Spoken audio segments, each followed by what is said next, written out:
কৃষ্ণ হরে কৃষ্ণ কৃষ্ণ কৃষ্ণ হরে হরে, হরে রাম রাম রাম হরে হরে।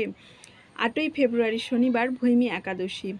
আমরা সবাই জানি যে একাদশীর কোনো ছোট বড় নেই, কিন্তু কিছু মানুষ বলেন যে 4টে একাদশী বড়, যেমন শয়ন, পার্শ্ব, উত্থান আর এই ভৈমী একাদশী।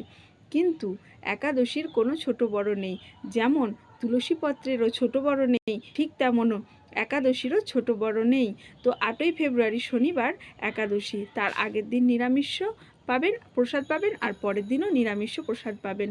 আর পারণটা তার আগে বলে দিই, পারণ হচ্ছে 6টা 17 থেকে 9টা 57 পর্যন্ত পারণের টাইম।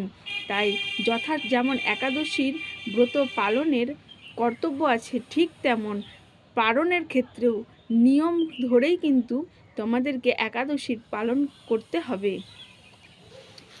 একাদশীর মাহাত্ম্য বইয়ে এই একাদশীর নাম কিন্তু দেওয়া আছে জয়া একাদশী, কিন্তু আমরা সবাই জানি এই একাদশী কিন্তু ভৈমী একাদশী। কিন্তু জ্যৈষ্ঠ মাসের নির্জলা একাদশীটিকে কিন্তু বলা হয় ভৈমী পাণ্ডবা নির্জলা একাদশী, কিন্তু মাঘ মাসের এই একাদশীটিকেও বলা হয় ভৈমী একাদশী। যুধিষ্ঠির মহারাজ ভগবান শ্রীকৃষ্ণকে জিজ্ঞাসা করলেন যে এই মাঘ মাসের শুক্লপক্ষের একাদশীর নাম কি? ভগবান শ্রীকৃষ্ণ প্রত্যুত্তরে বললেন, মাঘ মাসের শুক্লপক্ষের একাদশীর নাম জয়া একাদশী বা ভৈমী একাদশী।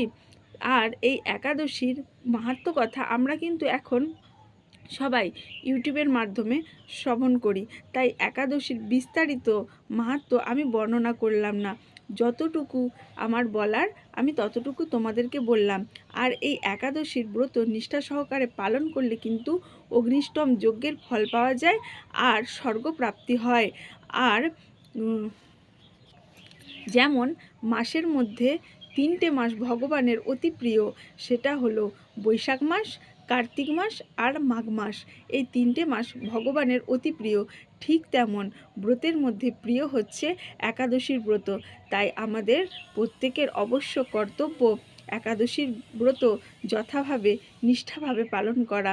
তাই সবাইকে অনুরোধ, সবাই একাদশীর ব্রত পালন করবেন। হরে কৃষ্ণ, হরি বল।